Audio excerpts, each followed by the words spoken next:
अब मैं ये दरख्वास्त करूंगा, और मुझे पता चला है कि जो 22-23 जगह पे धरने थे वो सब ख़त्म कर दिए गए सिवाय एक धरने के।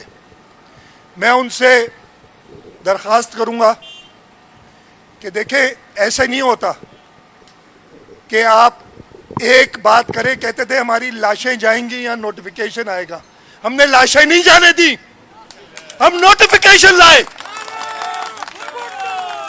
नहीं तो लोगों का, शरारतियों का तो ये भी ख्याल था ना कि कुछ किया जाए, हम नोटिफिकेशन लाए। अब जो तुमने अपनी तरफ से और वो नोटिफिकेशन यहाँ उसको रद्द, तो मैंने असेंबली के फ्लोर पे कहा था, मैंने कई बार प्रेस ब्रीफिंग्स में कहा कि ये कनाल नहीं बनेंगे, मेरी गारंटी है।